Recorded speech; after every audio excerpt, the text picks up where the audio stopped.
Welcome to the Grit and Grace podcast, hosted by Tonya Bruton, a faith-filled journey where we celebrate the resilience of the human spirit intertwined with the grace of God. Here we delve into recovery stories, mental health, relationships, and deep dives into scripture, chapter by chapter and verse by verse. Our mission is clear: to encourage and inspire, equip the saints, and above all, glorify God through testimonies, Bible studies, interviews, and more. Broadcasting from the heart of Truth Seeker Texas Radio in Decatur, Texas. Catch new episodes every Wednesday night at 6 p.m. Central Standard Time, with daily replays at 8 a.m. and 2 p.m. Central Standard Time on www.truthseekertexasradio.com. YouTube and Spotify and other major platforms are uploaded on Thursdays. Get ready to be uplifted and empowered. And now, join us for today's episode of the Grit and Grace podcast.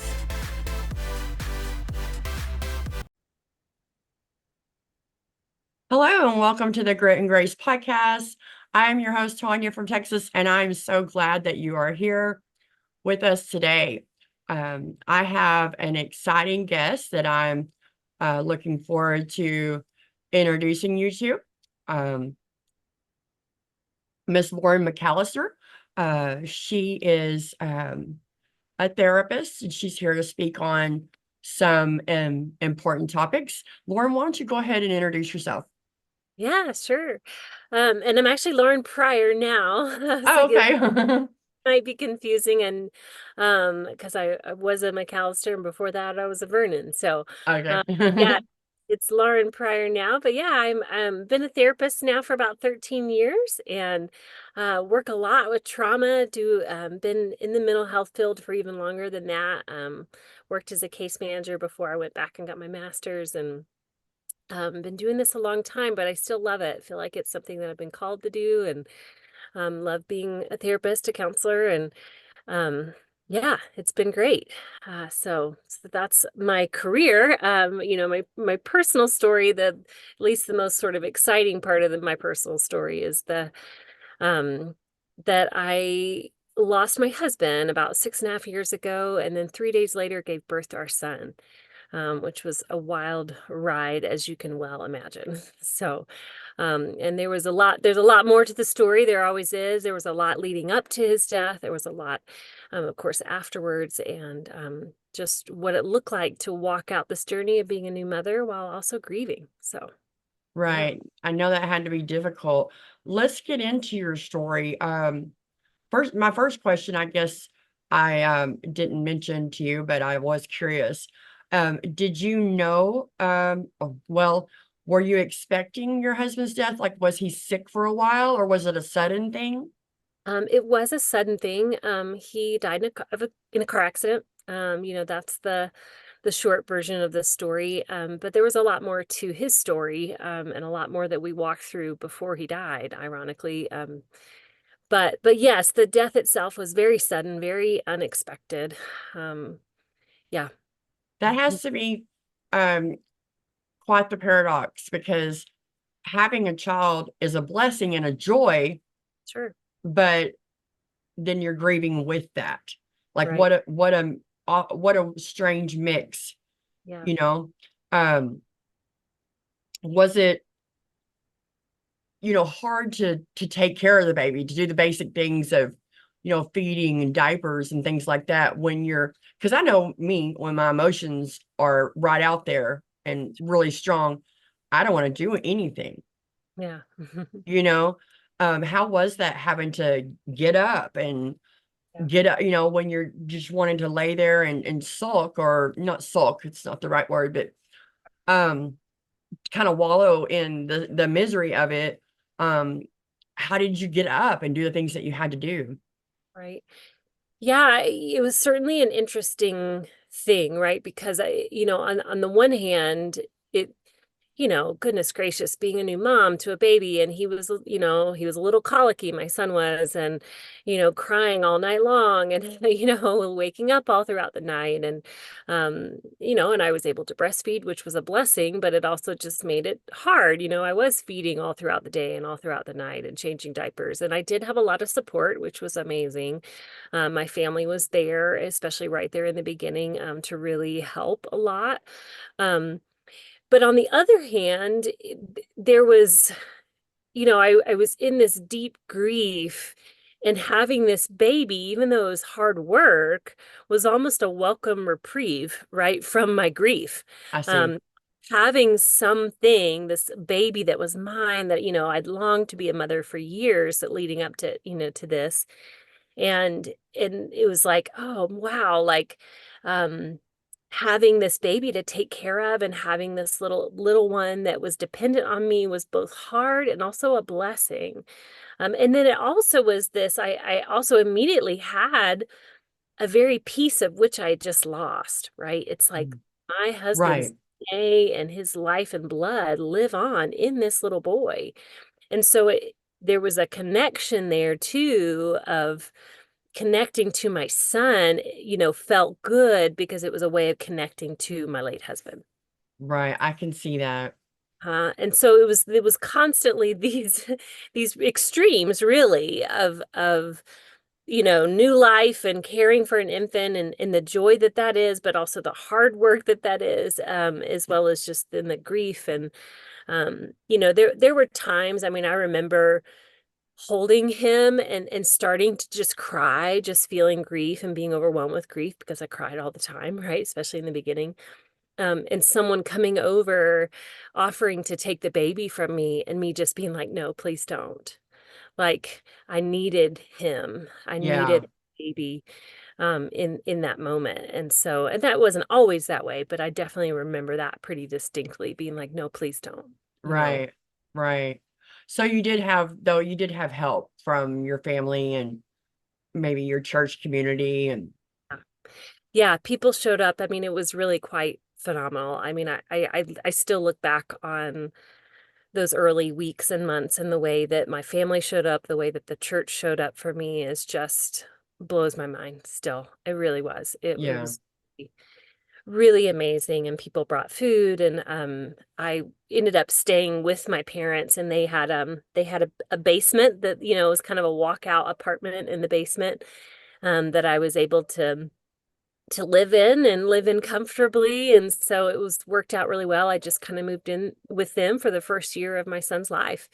And I'm glad I did, and just had that help and had that support around me. And I had a brother that lived really close by. And so my brother and sister-in-law would come over and help a lot. And That's yeah. good. That's good. Um, Now I know things like um, postpartum depression is more of like a hormonal thing, Sure. but due to your circumstances and your hormones changing, did you experience any of that during this time? You Or know, was it's it just, it's kind of weird because it's like if I did, I don't know that I would be able to distinguish it, if that makes uh-huh, sense. You know what I yeah, mean? because of the circumstance. Like I remember going to a doctor's appointment and then them giving me this, like, PMD, just screener, I think it was. Uh-huh. He almost sort of laughing, like, and being like, how do I fill this out? Like I don't like yes, I've been crying all the time, but like, Due to, yeah, yeah, due to like my your husband husband's just died. loss. Like I don't know what Right. to say.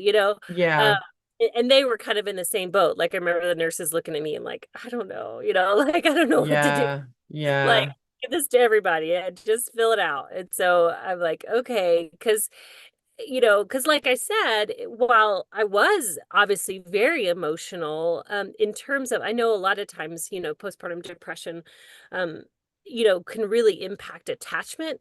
And then for me, that wasn't the case at all, actually. I mean, thankfully and beautifully, I feel like I was able to attach to my son very well. And I do believe that part of that was even the fact that it was like my grief, and then have him being kind of a part of what I just lost actually sort of increased some of that attachment. And so that wasn't an issue for me, thankfully. But I mean, just being sad and feeling, unmotivated sometimes, like you said, Right. just wanting Yeah. to get in bed, feeling at my wit's end. I mean, I remember many times being up late at night and just he's crying and I'm crying, and and we're just all crying. Like, Yeah. I yeah. mean, this is definitely not the same, so I'm not comparing it.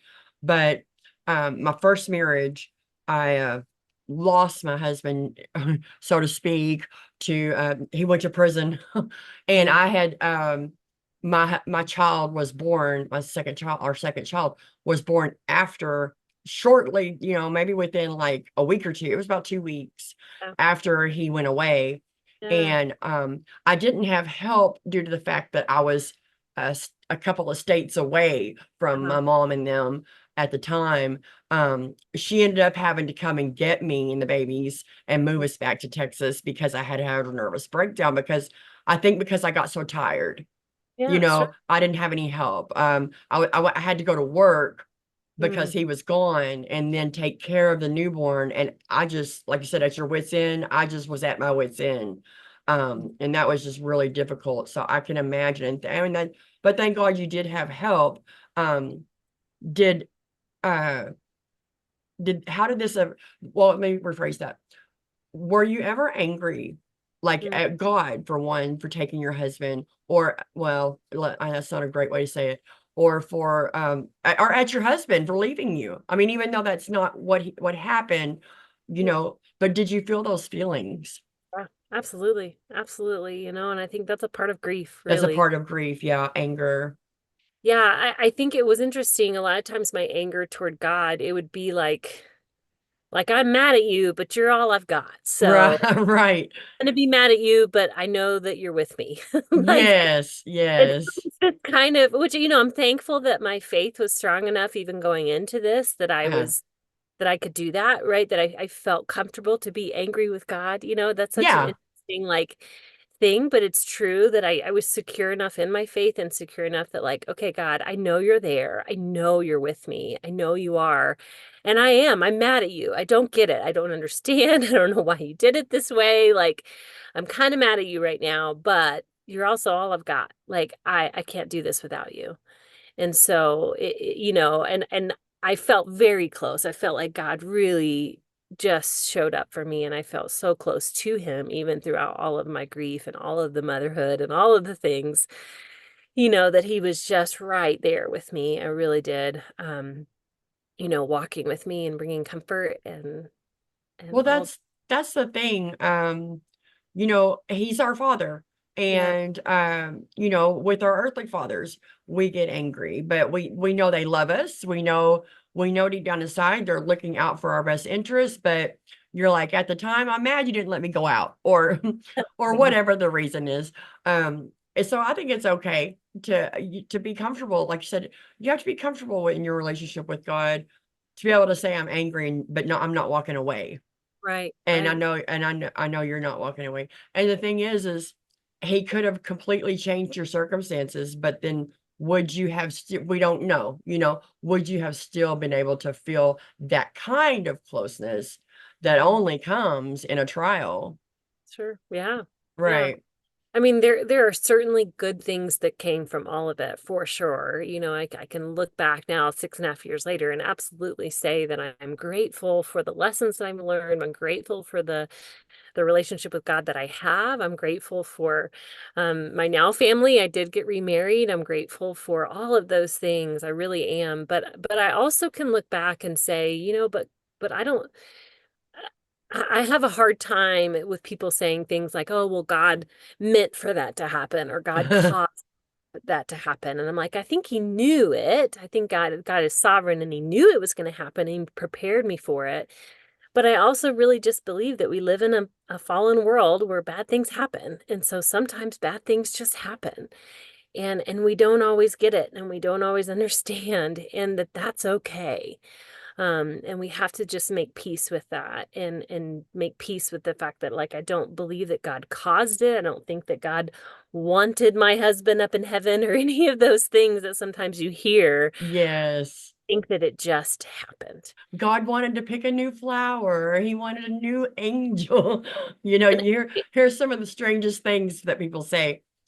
and you know, FYI for all the people listening out there, it's not comforting. Right. Uh, it really isn't. Most of the time, I don't know that I've ever. Maybe it is comforting for some people. I've talked to very few people who've ever said that that feels comforting in the moment, right? Any of those things. It just a lot of times it makes people feel confused. It makes people feel like, well, was I not enough for my husband, or was I, like it makes people feel confused, and it makes people angry at God. And That's and so good. yeah, and so you have to just step back, and even if you believe it's true, right? Even if you do believe, well, God did want them in heaven, don't say it. Yeah. It's not comforting. It really isn't. That's a Yeah. good point. That is a good point. I can see that, how it would distort Yeah. their idea of God. And I like how you say that. I've always said the same thing. Um, God, I lost my daughter, and I don't think that God wanted a new angel in heaven, or was picking a new flower, or just thought that it'd be a good idea that my child die so I could learn a lesson. We Yeah. live in a fallen world. People Yep. die, people get attacked, Yep. go through trauma, we go through sickness, we go through storms, like actual literal storms, fires, you lose your whole home and family. I mean, things that happen in this world that we're in. But God will always be there for you. He says, "Lo, I'm with you always. I'm with you always, and I will send the comforter to you." And he is a comfort. Yep. He is a very present help in times of trouble, and his grace is enough for us. And we see that more during a trial. Now, like you say, I don't think he intends it, but I think he knows it, Mhm. and uses it for our Right. good. That's where all things work together for our good. Sure. Even though he didn't want those things to happen, he can make good come out of those circumstances. 100%. Yep. Yep. Yeah. Did your training, you know, did you like treat yourself, so to speak? Did your training as a therapist help you at all with your grief, or was it just real for you? Like you're just real people going through the real feelings. Sure. Yeah, and I get asked that a lot. And I think, and my answer is yes and no, right? Like, um, yeah, knowing, kind of like I'd spent years working with trauma. I'd spent years working with people who are grieving. And so I knew kind of a little bit of what to expect. I also knew what not to do, right? I knew that I needed to lean into my feelings and not run from them and not avoid them. And I knew that, I needed to kind of walk out this journey of grief and not try to take shortcuts, because there are no shortcuts, and, and all those kind of things. I had that knowledge. But the doing it is still just as hard, Right. right? It doesn't take the sting out of it. No, like the walking of it, right? The actual journey of that grief and the actual grieving part is not any easier. I just at least had some idea of, like I said, what was coming, what not to do. And that certainly I think did help me, as far as not, maybe help me not get stuck in my grief, right? That I was able to walk through it and come out on the other side, if you will. I mean, I will always grieve, and I think that's something that, another misconception that I love to remind people of is that, like, I will always grieve, always. Yes. The love for him, even though I am remarried to an amazing man, I will still always love him, and Yeah. that's okay. It's Yeah. okay. Right. Right. What happens when we try to take shortcuts in our grief? You just stall it. It just it just prolongs it, right? Or maybe it could come out in ugly ways. Uh-huh. If you get stuck in that. Well, what are the phases of grief? Let's talk about that. Well, so I mean, there's different, they talk about sometimes phases, but phase is really not the right word, truthfully, because a phase indicates that it's like a period of time and then it ends and then you go to the next one. And that's really not how grief works. It's like that you go in and out of all of them freely all the time, you know. Um, and so, but there are different parts of grief, if you will, like Okay. anger is one of them. Denial is another one, right? Denial usually comes early on. And then there's this bargaining, this like, it's that, well, if I could have done differently, or God, if you would just do this, maybe I could get them back. It's wanting to relive or redo or somehow get them back, right? Mhm. Um, and then there's just sadness. There's just sadness. It's just the they're gone, and that's hard to just face and feel and deal with. Um, and and there may be some others in there too that I'm missing. I feel like maybe there are, but the final phase, which again is not even necessarily final, because you're still going to have some of those other pieces that come in and out for the rest of my life, Hmm.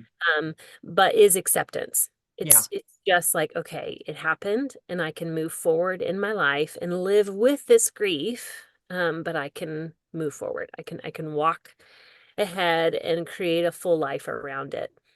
Yeah. Do you think yeah, that is important. Maybe like it's great that you had help, but and that you're trained and everything and you know those things.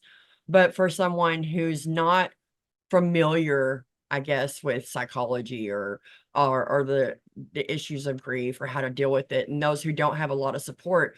For example, when I did lose my child, I never processed that. Um, I had some people trying to be there for me, but I was so angry and I got stuck there. I Yeah. got stuck in angry for like and like rage and like beyond angry with God, like teed off with him, and just confused. And but mostly just angry for years, for years, for years, for years. Um and that just ended up producing ugly things in my Sure. life, until it took me forever to come to acceptance. I feel like it's important, um if you can. I mean, there's nothing wrong with going to a counselor. I think it's helpful, even for a short period of time, maybe, so you can process those feelings because they can be so heavy. They can come out in ugly ways in poisonous ways in your life if it's not processed with a friend or a pastor or a counselor. Yeah, I went to counseling, Yeah. right? I absolutely did. I'm a counselor, but I absolutely went to counseling. I needed that too. Yeah. That just, yeah, I'm feeling a lot of things right now. I think, it wasn't for terribly long, right? But Mhm. it was just someone who could listen and someone who could really help walk me through some of that, even though I knew what to do. That's not the problem. Sometimes it's Right. having that companion, that guide, right? And then actually a couple years later, I went back to counseling. It was about, let's see, about a year and a half after he died, coming up, kind of almost into 2 years. And I was starting to kind of wanting to explore dating and figure out, like, okay, am I ready to, date other people and put myself out there? Am I there yet? And then I was finding all these emotions coming up with that, and a lot of and then wanting to really process some things that had happened even in my marriage, right? That it's easy once they die to just be like, okay, well, we'll just remember the good and and move on. And I'm Yeah. like, no, like, there's some things that happened that I really want to unpack. And so I went back to counseling, which was really helpful for me, before I then started dating again. Yeah. Uh, so yeah, yeah, Yeah. if I absolutely say that too. I mean, yeah, can you grieve without a counselor? Well, sure, but you don't have to, right? If you get stuck, go see somebody. It's Yeah, okay. exactly. You don't have to. Right. Yep. Um, so as far as your relationship with God, how did how did this situation or this incident or this phase of your life, um, how did it transform, if it did it transform your relationship with God, or did it affect your relationship with God? I know you got a little angry with him and you told him that, but and you said he felt real close by, but do you feel like you grew in your relationship, or and how? Yeah. Yeah, I did.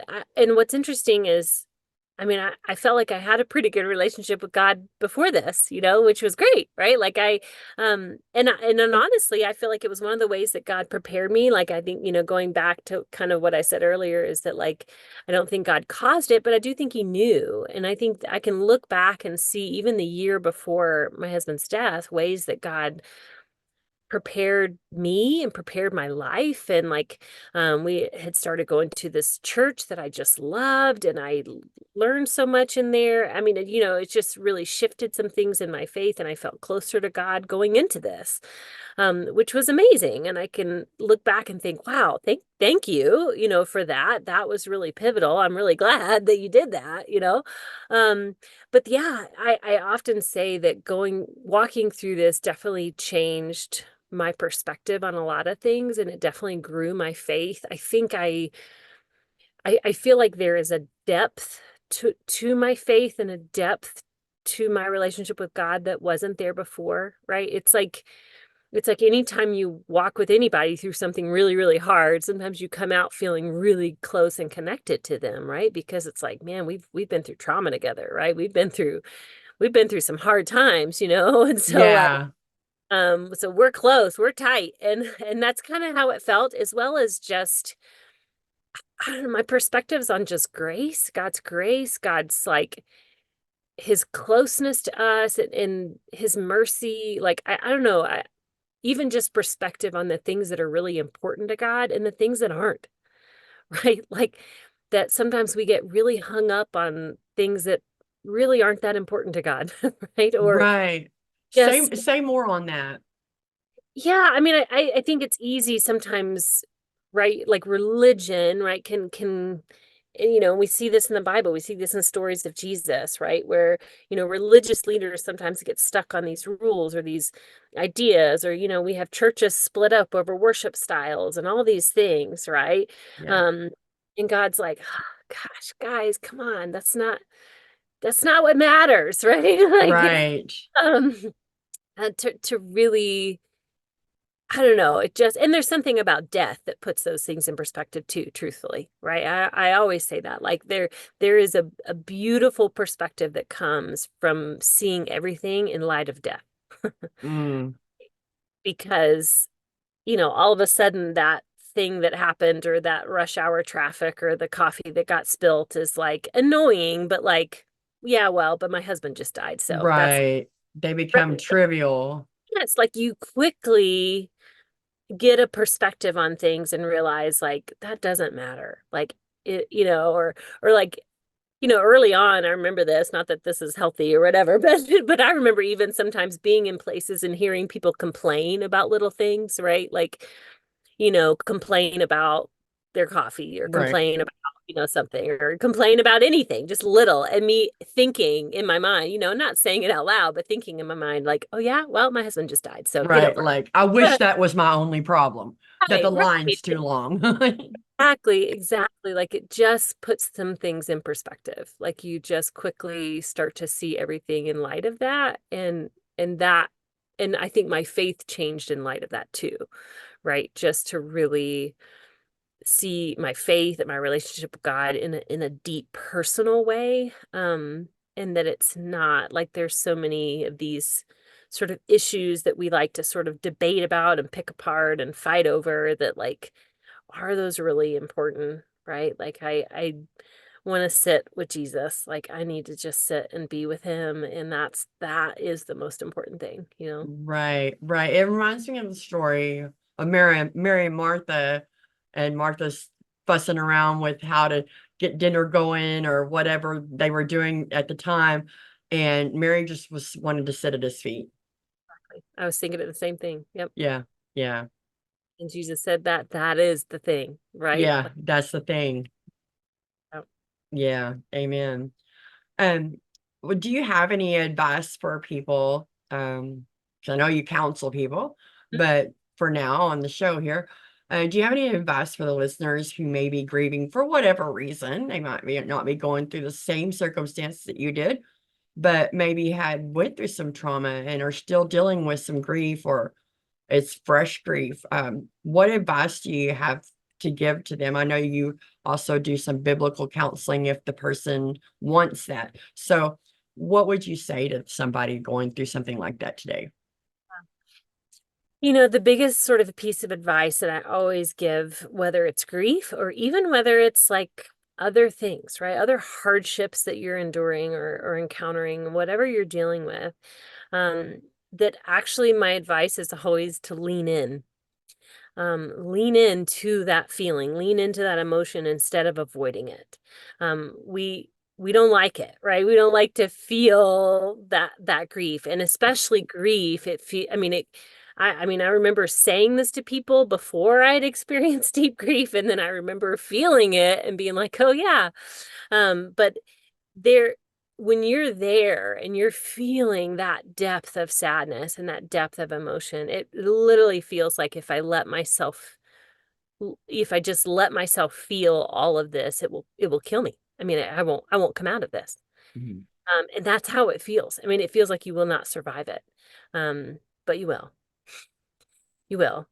And you have to just let go, right? To fall into those emotions and allow yourself to feel what you need to feel. Like I said, we get stuck because we're trying to avoid, right? We get stuck because we don't want to feel it, but yet it's going to be right there waiting for you whenever you're ready, because there's no shortcut. Right, And right, you can't get around it. You have to feel it, or or it will take root somewhere and cause other issues, right? It right. will. Hmm. It can come out in really unhealthy ways, but it will find a way out. It will find a way. Feelings kind of demand to be felt. And so actually my best piece of advice is to kind of lean in. And it's okay not to lean in all the time, right? We need breaks sometimes too, right? Like I had to take care of a baby. I had life to do. I had to, but I also had to make sure that I gave myself those times, and whether that's handing the baby to my mom or whatever, to say, look, I need 20 minutes to just go cry Yeah. and let myself feel what I'm feeling, and to process through those emotions and not avoid them. And that is my best advice. As ironic as that sounds sometimes, but it's No, like, that's good. It's kind of like cheesy, or what I'm saying is cheesy, kind of cliche or whatever, but let go and let God. Let go and let God comfort you, or let go and let God be with you. Um, and another corny saying is feelings do demand to be felt, but they're also not final. Feelings aren't final. right, right. It's just feelings, right? Exactly. Yeah, because it's that feeling of like, oh my gosh, if I just let myself feel this, I won't survive it, and I'll just be stuck there. But ironically, it's not that. That's not the case, right? A lot of times, if we just let ourselves feel it, then we come out of it. It's like a wave, you know what I mean? Like, Yeah. we're stuck in it because we're fighting at the surface, right? Like Uh, if you think about that wave, we're fighting, right? We don't want to go, we don't want to go, we don't want to go. And so then, like, yeah, we're stuck in that feeling because we're not just letting ourselves feel it. And so it's like if you just kind of surrender to that emotion and allow God to be present with you, then you can ride those waves, right? And it will come up and it will go down. And that's part of the journey of life, right? But especially with grief. And so just to ride those waves, and knowing that God's right there, He's got you. You're not going to drown. You're not going to die. It's okay. Like you can feel those things and allow your body and your mind to process all of that. right, right. That's good. That's good. So I was looking over, you have a website, well, a couple of things. You have a website, is it Huh? walkingbravebook.com? Huh? And on there I noticed that that's where you people can find out about your counseling services, and then the book that you wrote. Yep. The walking is Writing. walking or writing. Okay, Walking Yeah, I Brave haven't book. published it yet, but yeah, getting there. Yep. It said coming soon, so I wasn't sure. Um, I'm jealous because I'm supposed to be writing a book a long time ago, and I think I got a couple of sentences out over the years. Yeah. Well, I mean, I just get so frustrated with it because I've written it, but I'm in the editing phase, right? yeah, So yeah, yeah, make right. that it's good. And sometimes the editing phase can take a while, I've learned. So Yeah, it's tedious. It's very tedious. Um, and to me, the writing process is so difficult because I have to feel it again. yeah. Like, you know what I mean? Like, I'm done with that. I put that away, and but I feel called to write it to bless and help others, but I'm like, yeah, but I'll have to feel it again because I'm going to think about it again, And that's but yeah, so I was like, I found it therapeutic to be able to did go you? back, even though I had to feel it again, like that Yeah. was actually healthy for me to do. So Yeah, yeah. And maybe for me too, one of these days, if I just let God help me with yeah. it, you know what I mean? But as far as your counseling services, I didn't look to see, but do you offer any of that like telehealth video or like what is it, remote? Sure. Yeah, I do. I am located in Colorado, and so I'm licensed in the state of Colorado. So like technically you're supposed to be in Colorado for me to see you. Although there's some wiggle room with that. It gets confusing, but there's a little bit of wiggle room there. But yeah. But yeah, if you're in Colorado for sure, I can definitely. Yeah. And like I said, you provide you let your clients, if they wish to um have biblical counseling or Christian-based counseling, you do that as well. Absolutely. Hmm. Yeah. I see a Christian counselor. I do biblical counseling myself. I find it very helpful. I still do it. I've gone from weekly to bi-weekly, but I found that, it's good for me to go even when I'm well or Yeah. feeling well, so that I just have a steady person there. That way I don't come to him out of the blue in a crisis. He can watch, as those Right. waves maybe start to come, he can see it coming, and I'm better I tell prepared. people all the time, sometimes you do your best work when you're feeling better because then you can actually talk about really the things and you can really deal with stuff because you're feeling good, right? Like sometimes the best counseling work happens when we're in a good place. So, That's a yeah. good point. That's a good point. Yep. Um, well, did you have any scriptures or, you don't have to quote them, but did paraphrase or whatever, any sort of scriptures that brought you comfort during those times? Yeah, so many. Um, yeah, goodness. There's a verse where God talks about being close to the brokenhearted, Oh, um, yes. and walking with you and being close to those who are broken. And I just would cling to that scripture. I think I would also cling to a lot of scriptures that talked about restoration and redemption, right? That God will restore what has been lost. So he will restore all of the locust have eaten, right? There's a verse that talks about Yes. Yes. that he will bring back and to restore what not just what was, but make it even better, right? Right. We think about restoring an old piece of furniture, right? To make it even better than it was before. Um, and to bring back and to bring redemption and those verses were really comforting. And there's actually a lot of verses that talk about widows and orphans. Right. God's heart for widows and orphans. And I'm like, well, that's us. Like, Yes. um, I yeah, like, I think it's in James. Well, I know it's in James, but I don't remember exactly where, 1:7 or something like that. But he says pure religion and undefiled before the Father God is this, to visit the fatherless and the widows and to keep yourself unspotted from the world. But that's the thing, that's his heart, I think, is for the oppressed, um, for the ones who are experiencing injustice, but definitely the fatherless and the widows, the brokenhearted. I think that's his heartbeat. The heartbeat of God is when we get there and we learn to serve in those areas. I think that we're right there with the heartbeat of God. there's a verse where he says, I will be a father to the fatherless and I place the lonely in families. Mm. And, when I remarried and had a beautiful blended family at that point, I just was like, just would sob every time I would read that verse, like, God, you've put the lonely in families. Um, yeah. He's so merciful. He's Hmm. so merciful and he's so good. I mean, we always say God is good all the time. No, he is. He's beyond good. Yeah. I mean, we can't fathom how much grace, not only is his grace enough, it says his grace is sufficient for us, but it says he giveth more grace, Mhm. you Yeah. know? So, I mean, I don't know how I could even fathom or conceive more grace than he's already providing me. but that's the goodness of God. I mean, that's just the goodness of God. And I mean, I don't know. I'm thankful for that I have him in my life. I would not be where I am without my relationship with God. I've been through the ringer several times, and he's always been there for me. So, but I appreciate, Lauren, our conversation today. Let me know if I'm leaving anything out before we close, but I think that this has been a good discussion. I don't think we talk about grief enough. I think, people tend to get uncomfortable with it.